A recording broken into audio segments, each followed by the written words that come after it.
Descubrir. Crear. Aprender. Participar. Televisión más internet. www.encuentro.gov.ar.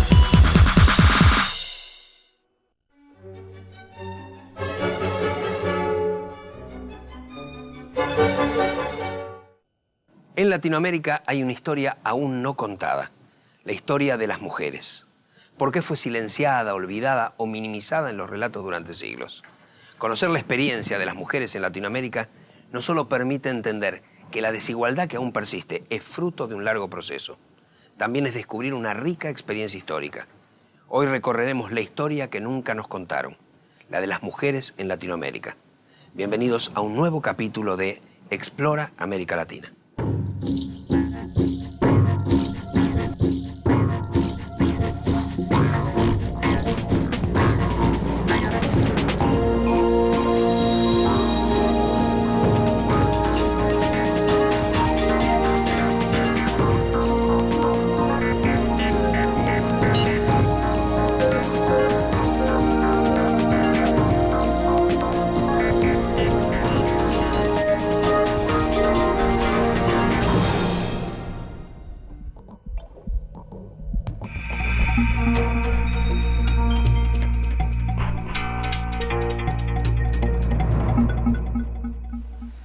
Durante siglos, la historia fue contada por hombres y las mujeres en Latinoamérica fueron absolutamente olvidadas en los relatos.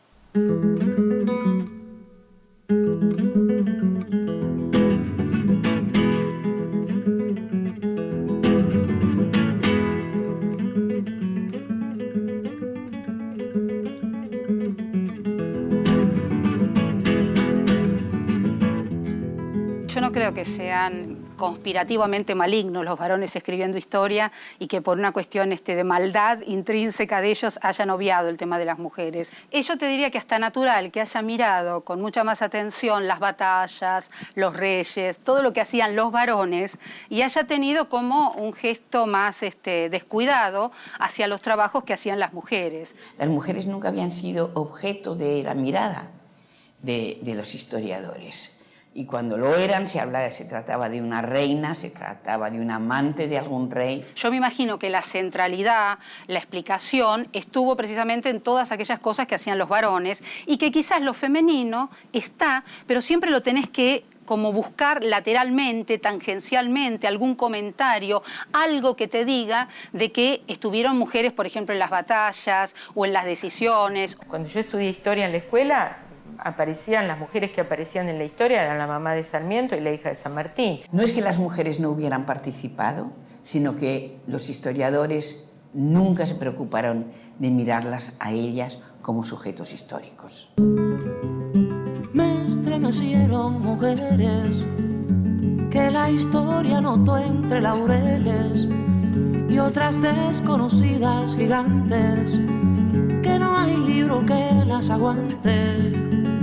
Estaba Mariquita Sánchez de Thompson, que ofrecía su casa y servía muchas cosas muy ricas mientras los patriotas se juntaban, pero ella no era una patriota que se juntaba excepto en servirle y en abrir las puertas de su casa. Ha sido realmente tarea de las investigadoras feministas que de pedacitos, de datos sueltos en toda la literatura han podido construir y rehabilitar una historia para las mujeres, ¿no?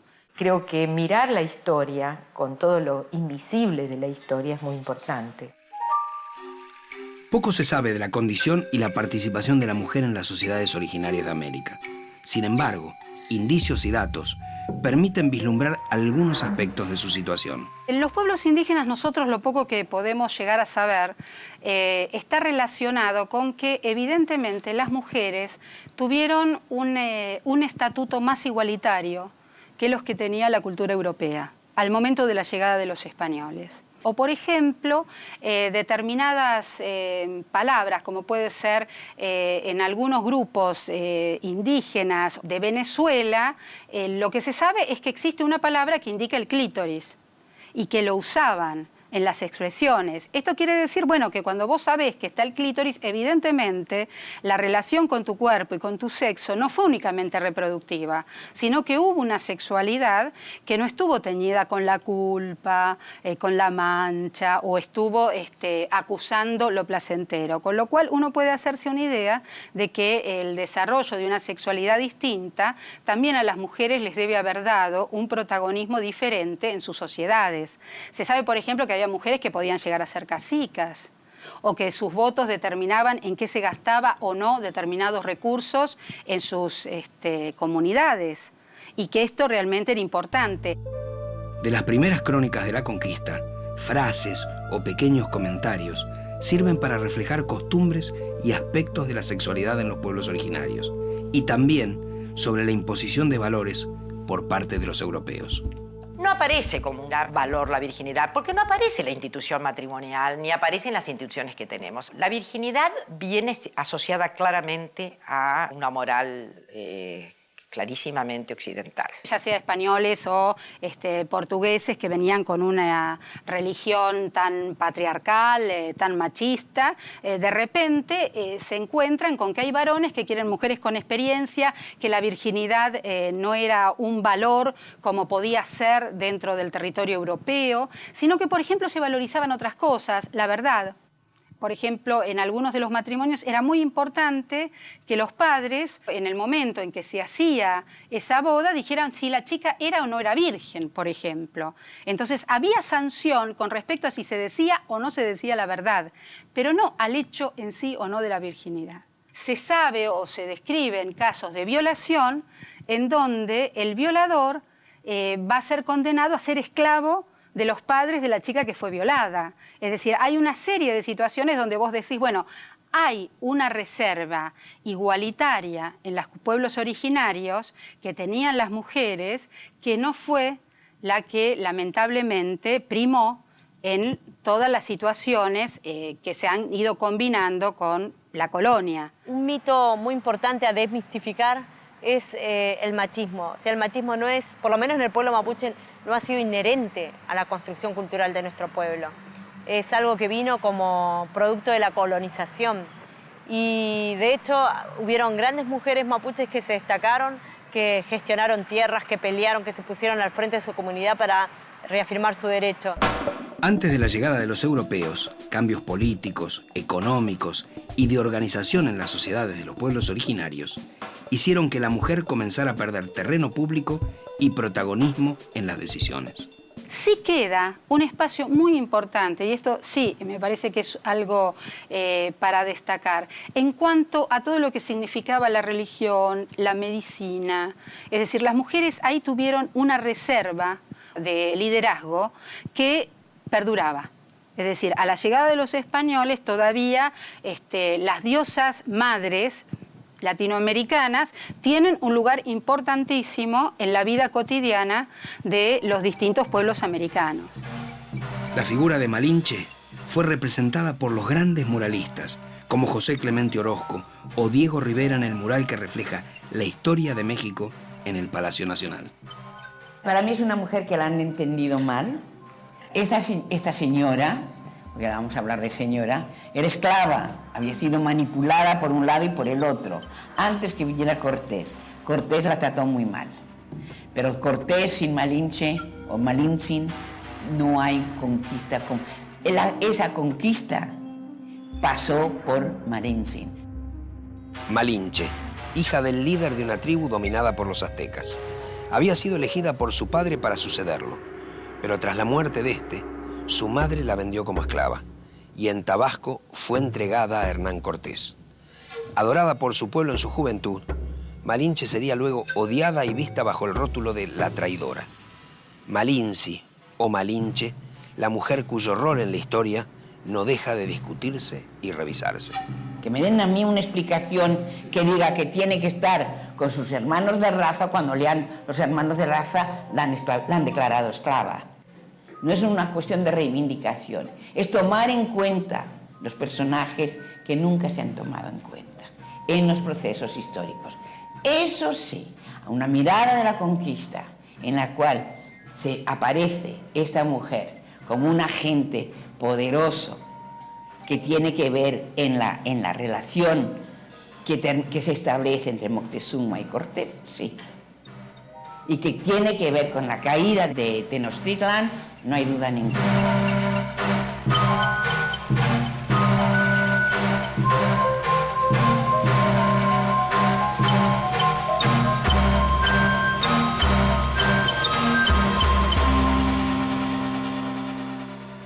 El papel de la mujer durante la colonia estuvo signado por la mezcla entre los procesos que venían dándose en América y la violencia con la que españoles y portugueses impusieron sus leyes y sus costumbres.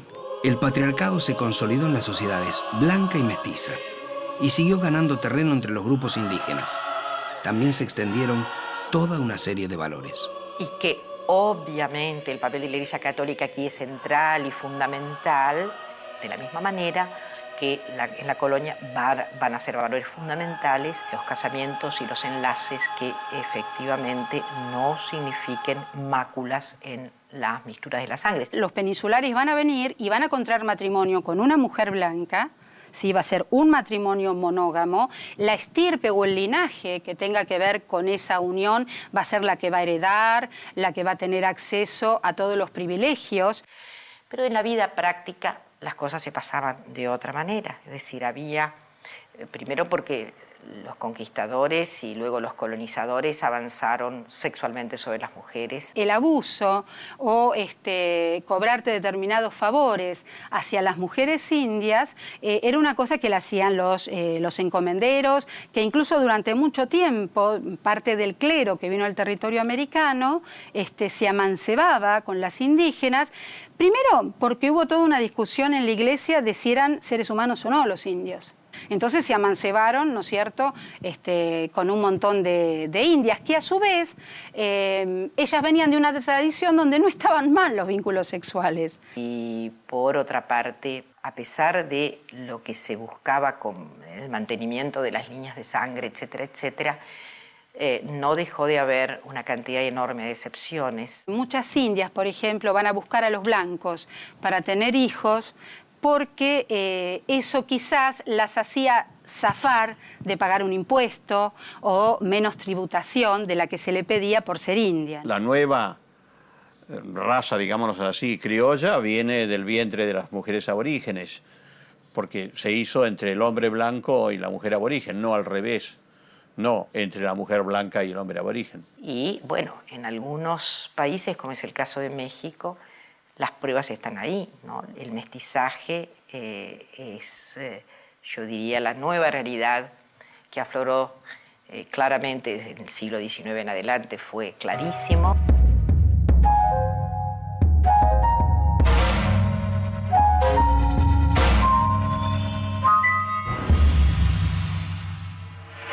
Durante la colonia se introducen desde el África los esclavos y las esclavas negras. Y es interesante la forma de lucha de las mujeres para evitar tener hijos que nacerían también condenados a la esclavitud. Y que se sabe, por ejemplo, cuando Inglaterra impone, ¿no es cierto?, toda una prohibición con respecto a la venta de esclavos y tanto en Brasil como en Estados Unidos se quieren hacer criaderos de esclavos, la resistencia estuvo con las negras. Las negras abortaban. Por más que, digamos, había una serie de cuestiones que se decía, bueno, que la que se embarazaba iba a trabajar menos tiempo. Sin embargo, las africanas hicieron una resistencia realmente ejemplar. Ahí nosotros cuando tenemos que estudiar la experiencia de las mujeres blancas, la experiencia de las mujeres indias, la experiencia de las mujeres negras, la experiencia de las mestizas, es decir, América Latina fue un mapa cromático. Había cosas que se hacían por el color que vos tenías. Sí, y la meritocracia estaba muy ligada al color. Ahora, aparte del color, si vos eras mujer, había un plus de carga sobre esa discriminación o ese aislamiento. El proceso emancipador latinoamericano significó el final de la sociedad colonial, del sometimiento de los grupos criollos y de la sociedad de castas con diferentes derechos para cada uno de los integrantes. Durante las luchas por la independencia, las mujeres tuvieron una participación activa, relevante y, sin embargo, olvidada en los relatos. Está todavía por completarse esa historia, la saga de las mujeres guerreras, de las mujeres que acompañaban de manera no exclusivamente pasiva a la soldadesca. Las luchas por la independencia tal vez fueron los periodos en donde más claramente se vio minimizada la participación de la mujer, pero los ejemplos llegan hasta nuestros días. En México, mujeres anónimas tuvieron una importante participación en los hechos más trascendentes de su historia. Una participación muchas veces denostada o silenciada. Sobre esa incidencia femenina en la historia, conversamos en la Ciudad de México con la autora Elena Poniatowska. Yo creo que las mujeres mexicanas, sin ellas el país se caería en mil pedazos, porque son como el elemento aglutinador, porque han resistido y han unido a los mexicanos a través de los tiempos.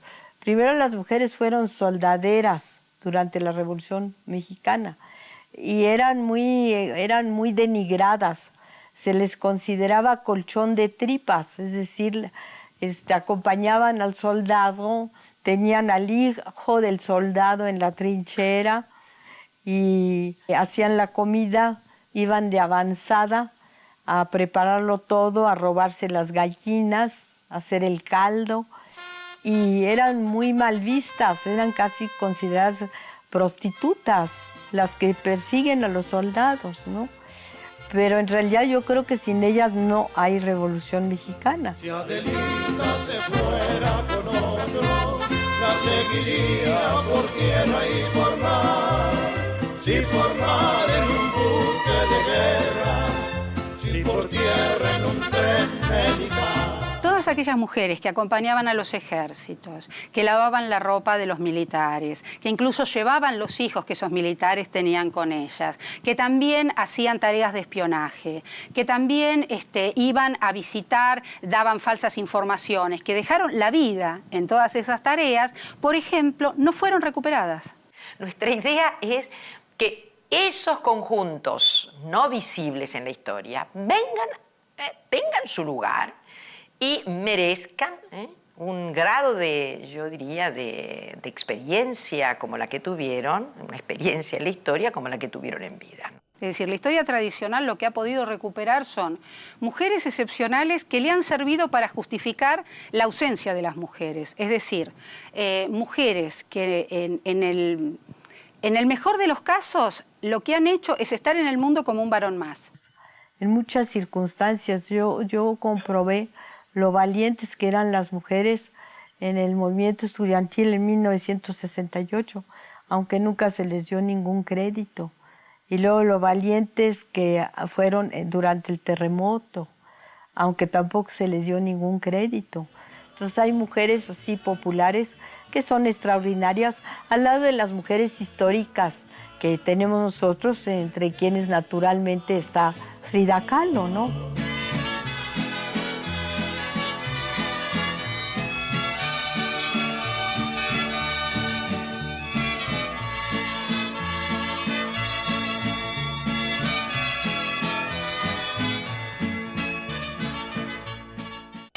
Estamos en la casa de Frida Kahlo, la Casa Azul, hoy su museo, la casa en donde el artista nació, pasó gran parte de su vida y también murió. Frida, esa mujer extraordinaria, sintetiza todas las mezclas. Era hija del fotógrafo de origen húngaro Guillermo Kahlo y de una mujer de origen oaxaqueño, Matilde Calderón. Cuando tenía 16 años, Frida, que había nacido en Coyoacán, al sur del DF, y estaba en la escuela preparatoria, tuvo un terrible accidente de ómnibus. Durante su convalecencia, su madre le regaló los pinceles y le puso un espejo sobre la parte superior de la cama para que pudiera pintar y de alguna manera pasar ese duro momento. Al terminar esa convalecencia, Frida le llevó esos primeros cuadros a Diego Rivera, que la incitó para que siguiera pintando. En 1929 se casaron. Fue una mujer que a lo largo de su vida y por ese espantoso accidente en el autobús que fue atravesada por un pasamanos, por un fierro, y que fue aterradora su vida, sufrió a lo largo de su vida 37 operaciones, en la última le cortaron una pierna. Sin embargo, pues es una mujer que es realmente muy extraordinaria, es la que dijo: pies, ¿para qué los quiero si tengo alas para volar? Frida reflejó en su pintura el dolor, la pasión, la búsqueda y la alegría de México, elementos con los que se escribe la historia de las mujeres en Latinoamérica. Las heridas, el desgarro, su dolor. Yo creo que es una de las primeras pintoras que a mí me ha convocado a una presencia latinoamericana y que es una mujer la que está pintando. Con su alegría y su dolor, sin darse cuenta, Frida contó la historia de las mujeres mestizas. Hoy, esta pintora mexicana es aclamada en todo el mundo y las mujeres de toda Latinoamérica la sienten y viven como propia.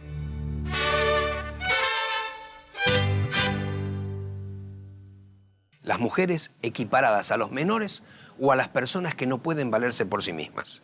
A esa condición redujeron a la mujer las leyes de las repúblicas liberales en la segunda mitad del siglo XIX. Porque los hombres nos habían dicho, habían escrito las leyes que nos hacían lelas, porque no podíamos votar, no podíamos firmar documentos, no podíamos ir a trabajar sin el permiso del marido. Y el sueldo había que darlo al marido aún en las clases pobres, por ejemplo, donde las mujeres tenían que ir a trabajar, tenían que ir a trabajar con el permiso del marido, fíjate tú.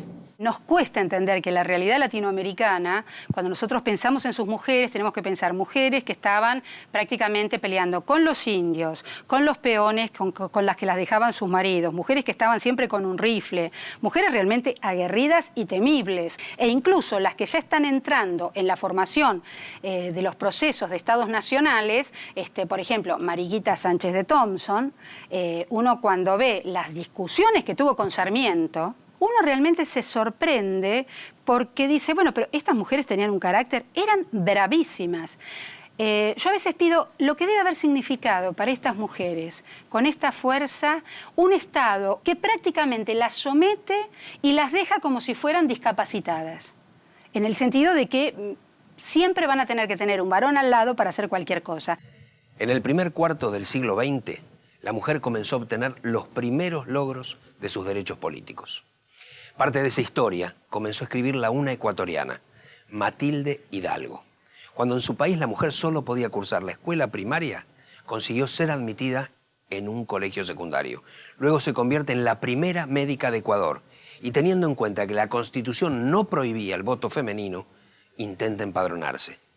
Le niegan el derecho, pero su pedido se somete a un ministro. Un mes más tarde se aprueba explícitamente el voto femenino. Y gracias a Matilde Hidalgo, Ecuador se convierte en 1924 en el primer país de Latinoamérica en otorgar ese derecho. Todos los movimientos por obtener el voto de las mujeres tuvieron distintas justificaciones, pero había una cuestión clara que es una búsqueda de pertenencia a la comunidad política, una búsqueda de ciudadanía. Acciones como la de Matilde Hidalgo en Ecuador, incluso anteriores, se producen en toda Latinoamérica. Pero a veces el resultado es una reforma para negar explícitamente el voto femenino. En Argentina es notable la lucha de Julieta Lanteri, que tal vez le haya costado la vida. Julieta Lanteri es una de las que más va a gritar en contra de la reforma electoral que sucede en la Argentina en 1912, debido a que la Constitución de 1853 no prohibía a las mujeres votar. La reforma de 1912 imponía el voto secreto y obligatorio para evitar los fraudes, pero al mismo tiempo cerraría las puertas a la posibilidad de voto para las mujeres. La exigencia que van a poner es que sean enrolados. Se enrolan aquellos que hacen el servicio militar y las mujeres en la Argentina no hacen el servicio militar. La pelea que va a tener Julieta Lanteri, por ejemplo, es ir a querer hacer el servicio militar, pelearse, hacer votaciones paralelas de presidente, de diputados, ¿no? Y que incluso es una de las mujeres que en la década del 30 tiene una muerte curiosa. Más de uno ha dicho que si no se trató de un asesinato. Es raro porque en realidad ella la va a atropellar un coche, pero no un coche que la lleva así por delante, un coche que da marcha atrás y la mata. Es realmente un accidente que te llama la atención, porque aparte eran los grupos de derechas los que estaban manejando ese auto. Fue una larga lucha la de la igualdad de derechos. El voto es un momento, pero hubo muchos otros. Por ejemplo, el derecho a firmar contratos, el derecho a la propiedad. Todos esos fueron derechos que se fueron ganando. En cada territorio esto se ha ido negociando, por ejemplo, los derechos sociales muy relacionados a licencias por maternidad, etcétera, etcétera. Esto estuvo muy relacionado a la evolución del movimiento obrero, ¿no es cierto?, y a la inserción que en cada Estado-nación tuvo. Pensemos que la segunda ley obrera, por ejemplo, de la Argentina, está referida a las mujeres y los niños. Es decir, que estamos hablando de una masa obrera que tiene una participación de mujeres importantes. En el próximo bloque, las mujeres presidentas de Latinoamérica. Eva Perón desde una mirada distinta, la mirada de otra mujer, Marisa Navarro, y también la lucha de las madres y las abuelas de Plaza de Mayo.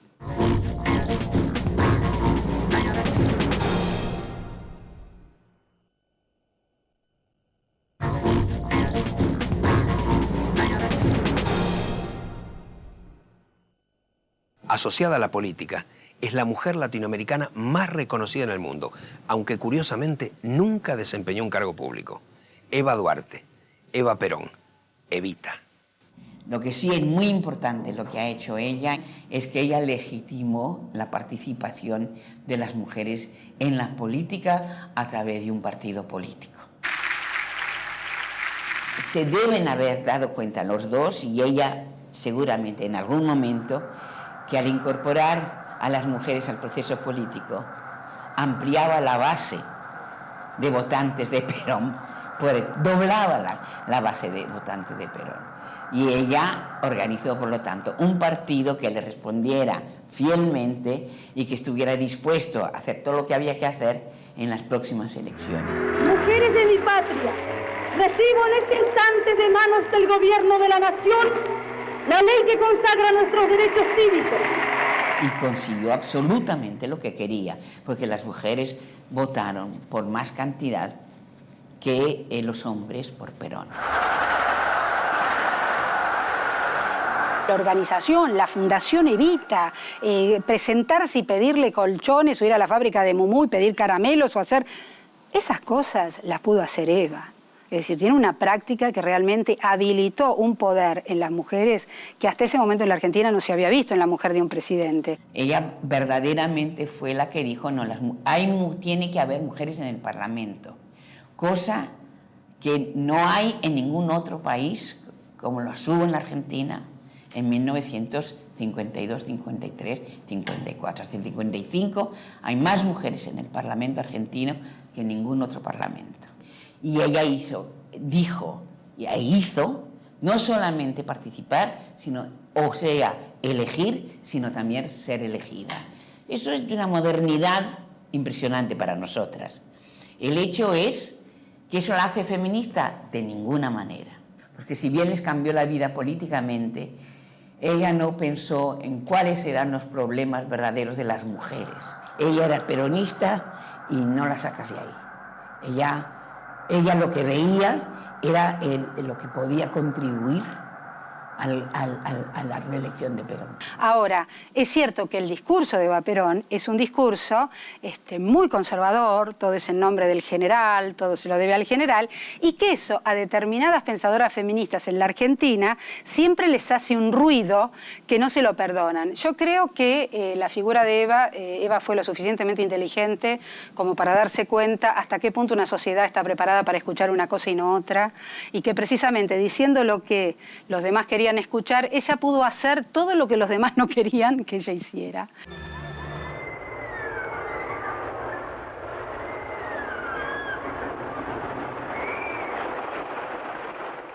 Yo lo que digo, y estoy cada vez más convencida, que excepcionalmente ella se dio cuenta que se había transformado en un ser histórico en la Argentina.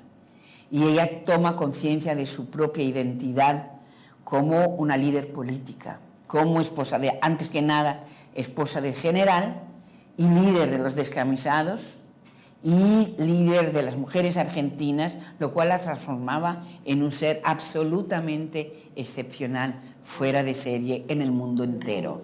Ella lo sabe, sobre todo, por ejemplo, en la renunciación, en el renunciamiento y en los últimos discursos. Ella sabe quién es. Yo no quise ni quiero nada para mí. Mi gloria es la bandera de mi pueblo. Y aunque dejen el camino girones de mi vida, yo sé que ustedes recogerán mi nombre y lo llevarán como bandera a la victoria.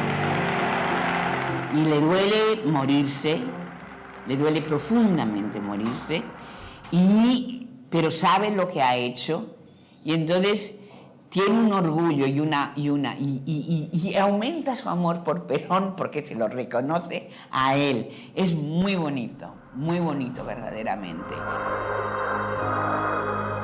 El 17 de octubre de 1951, enferma, debilitada, sostenida por Perón, Evita habló al pueblo en una de sus últimas apariciones públicas.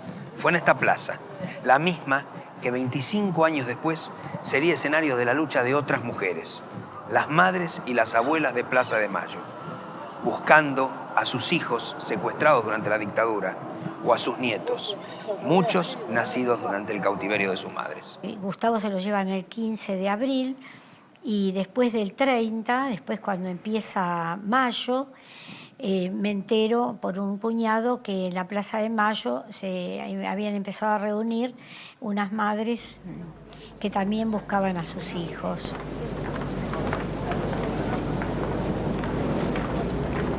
Fue la idea de Azucena de ir a la Plaza de Mayo, fue un hecho que era inédito, pero que fue, digamos, la llama que nos acompañó, la fuerza, el reunirnos y cada una comentar qué había hecho durante la semana.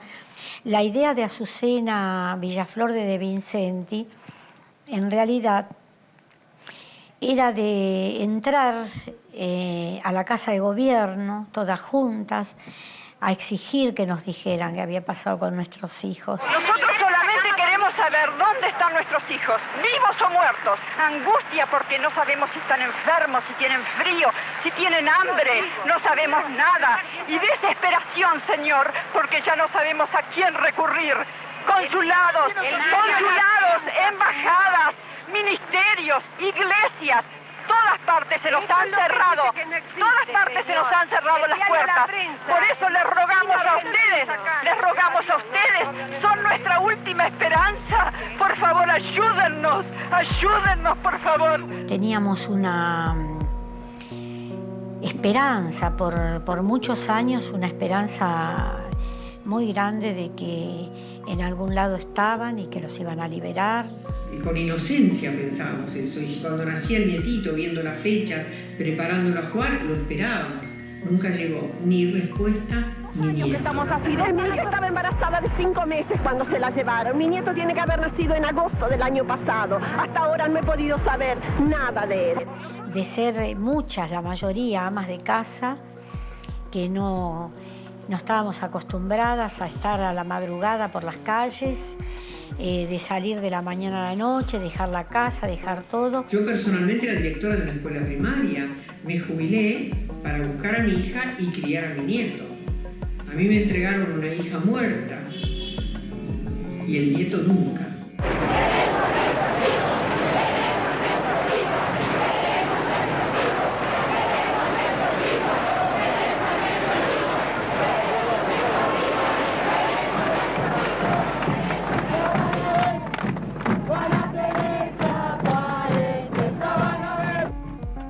Yo quiero decir que la fuerza que tuvimos con esta unión de las madres es porque ellos nos iluminaron siempre el camino, nos dieron la fuerza y nos hicieron, desde donde estuvieran soterrados, nos hicieron tomar el coraje ese de todos los días. Un nieto no se olvida nunca, una hija no se olvida nunca. Entonces ese amor, ese recuerdo, esa cosa adentro crece, no va para atrás, va para adelante. Entonces uno avanza. ¡Hola, Azucena! ¡Presente! ¡Ahora!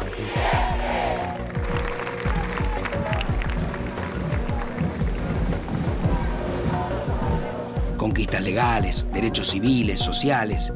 En el siglo XX, la mujer luchó y recorrió gran parte del camino hacia la igualdad. Pero antes de hablar sobre los logros que restan, ¿cómo se ve hoy la mujer en Latinoamérica? ¿Se siente discriminada? ¿Cree tener las mismas oportunidades que el hombre? La condición femenina es secundaria aún, gravemente secundaria. Su falta de representación, su falta de legitimidad, la discrecionalidad que hay con las mujeres en el trabajo, la mengua de oportunidades cuando se trata de puestos que tienen una carga misógina tremenda. Bueno, todo eso prueba que nuestra sociedad es indemocrática respecto de los sexos. Y entonces eso es lo que nos lleva a una reflexión feminista, claramente, ¿no? La situación de la mujer en el mercado laboral sigue siendo de extrema precariedad, aún en los estamentos más altos. Yo creo que todavía sigue habiendo una situación de desproporción con respecto a las posibilidades de desarrollo de los hombres. Ya no es la ama de casa y el marido afuera, ya se comparte todo, ¿viste? No sé si en derechos, ¿viste? No sé. Todavía existe mucho machismo y la mujer sigue estando en un nivel más bajo que el hombre. Eu acho que a mulher tem que ter direitos iguais. El papel que ha jugado la mujer en la historia, en todo el mundo, realmente, bueno, ha sido menospreciado, incluso por nosotras mismas, ¿no? Un campo de lucha es el campo de las conquistas legales. Ahí yo diría que hay bastante hecho, queda mucho por hacer. Y ahí hay una contra básica que no es el machismo social, sino que es la Iglesia Católica. En todo el campo de los derechos reproductivos, ni que hablar de la despenalización del aborto. Entonces, en esos campos, ahí hay como mucho por avanzar. Yo creo que es el sistema que no deja que crezca y que tenga que dedicarse a cuidarle a los hijos mientras también ella quiera trabajar. Pues la mujer está volviendo madre y padre a la vez porque sus hombres están yendo a trabajar a otro lado. Así y todo, yo soy una feminista comprometida desde un lugar de optimismo, porque pienso que las mujeres estamos organizando una revolución absolutamente atípica e inédita. Yo cuando veo a la Iglesia que tiene que hablar de género o veo los partidos políticos que tienen que incluir en sus agendas cuestiones ecológicas, yo digo, acá hay una revolución. Hay que empezar a verla. Hay cosas que todavía hacen como mucha diferencia. Falta de igualdad salarial, preconceito, estamos más marginadas. Falta, pero creo que se ha equiparado mucho. Mulher para presidente nunca teve, né? Acho que a gente poderia chegar lá. Se a gente se unisse, poxa, não sobraria para ninguém. Sem dúvida alguma. A mulher no Brasil... Bem, em primeiro lugar, ela é discriminada porque ela é mulher. Esse é o primeiro ponto. Por ser mulher, ela já ganha menos 30%. A não ser naqueles casos de concursos. Agora, se ela é uma mulher diplomada e bem educada, ela tem algumas chances a mais. Algumas. Agora, por exemplo, a mulher negra. Essa é a que mais sofre. Porque normalmente, quer dizer, de regra, ela é uma mulher analfabeta. Entendeu? Agora, essa é a que mais sofre a pressão social. Essa tem os piores trabalhos, ela só vai encontrar trabalho na área de empregos domésticos, até pela baixa qualificação dela. En América Latina, 5 mujeres asumieron la presidencia de un país. En Argentina, María Estela Martínez, en 1974, al morir su marido, el general Perón. Fue depuesta por el golpe militar del 76. En Bolivia, Lidia Gayler asumió interinamente en el 79 y también fue derrocada. Luego 3 mujeres llegaron a la presidencia por la vía electoral. En Nicaragua, Violeta Chamorro en 1990, en Panamá, Mireya Moscoso en 1999 y tal vez el caso más notable, el de Michelle Bachelet en Chile en el 2006. Para mí, que haya ganado Michelle Bachelet para todas las mujeres de América Latina, pues sentimos como si nosotros hubiéramos ganado, lo vemos como un triunfo personal, ¿no? No es solo ella y su propuesta, sino que ella es una mujer divorciada, es una mujer que se ha presentado con sus hijos y su madre. Esto en la tradición latinoamericana ya me parece algo realmente maravilloso, que puede una mujer desde ella presentarse, una mujer que aparte es producto de la educación pública. Y además como un cambio radical en América Latina, porque aunque ha habido presidentas en América Latina, pero seguían los patrones impuestos por los hombres. Es un caso interesantísimo, una mujer que está desde un lugar propio organizando una situación inédita en la historia y en la experiencia política latinoamericana. En Guatemala tenemos 331 municipios. De esos 331 municipios, solo hay una alcaldesa. Lo que quiero ilustrar es que la participación de la mujer indígena aún es nulo, no hay posibilidad. ¿Pero por quê? Precisamente porque los mismos partidos políticos no están permitiendo esa participación. O parlamento é machista, na vida política nós mulheres somos menos de 9%. Isso significa que há um enorme desequilíbrio de gênero no parlamento. Porque nós somos, no Brasil, em termos de participação da mulher, o mesmo que é Bangladesh, que tem 9% de mulheres no parlamento. Você desenvolve a mulher, você desenvolve mais rapidamente o país. Isso está provado. A mulher educada, ela educa os seus. Yo hice primero, segundo, primer grado superior y después segundo, que era lo que en ese momento existía, ¿no? Después mi mamá se enfermó y yo abandoné la escuela. No pude hacer más. Después que había cumplido 50 años, terminé la primaria, pero a la distancia. En la provincia de Misiones, en un pequeño poblado a poco más de 100 kilómetros de la ciudad de Posadas, buscamos a Irondina Correa. Tiene 54 años, es madre de 7 hijos y dueña de una historia que merece ser contada. Y bueno, cuando llegamos a La Rosera, con mi papá, que antes era gendarme y se compró un lote, ¿no? Que quería trabajar en una chacra porque él era hijo de colono, nos vinimos nosotros a vivir con él también. Irondina, como millones de campesinas en Latinoamérica, trabajó desde la infancia en las duras tareas del campo. Y pasados sus 50 años, a pesar de las dificultades económicas, logró desarrollar un valioso emprendimiento, especialmente para las mujeres de su comunidad. Nosotros, la gente de acá son gente minifundista, muy humilde. Y llegó un momento que uno ya no alcanzaba casi lo que se estaba haciendo y había que hacer algo. Entonces empecé a invitar a la mujer, a las vecinas. Y algunos maridos decían que las mujeres estaban queriendo cambiar y que querían mandar. Y bueno, pero muchos abandonaron por eso. Pero yo seguí adelante y primero se habló de hacer pollo, hacer lechón o huerta, y al final se optó por el queso. Conseguir un crédito, los animales, maquinaria, capacitación. El grupo de mujeres fue sorteando todos los obstáculos y hoy el proyecto es la fuente de trabajo que su propulsora soñó desde el inicio.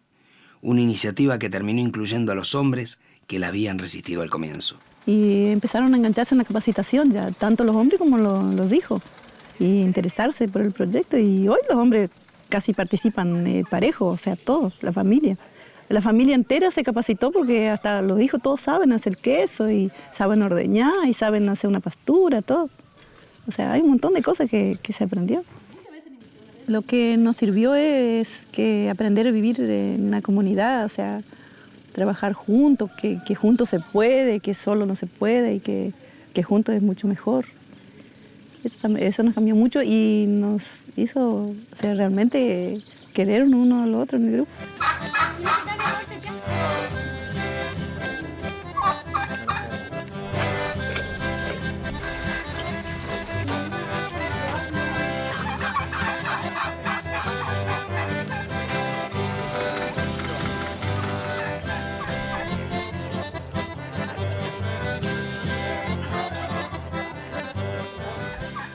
Yo pienso hacer la secundaria todavía a distancia. Vamos a ver.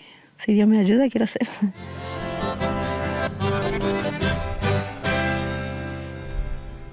Adjudicar su nombre a una calle es una manera de homenajear y recordar a los protagonistas de la historia de una ciudad, de un país o de la humanidad. Hasta hace poco, los nombres de las calles de Buenos Aires representaban una historia, exclusivamente la escrita por los hombres. Pero el más reciente de los barrios porteños, Puerto Madero, comenzó a hacer justicia. Todas sus calles y plazas llevan nombres de mujeres. Nombres de mujeres llegaron a nuestras calles. Tal vez sea un paso adelante para que al fin esas mujeres puedan ingresar en los relatos, los libros, las enciclopedias que aún las excluyen o minimizan. Para que esa historia escrita por mujeres, para que esa mitad de la historia silenciada, por fin pueda ser escuchada y leída.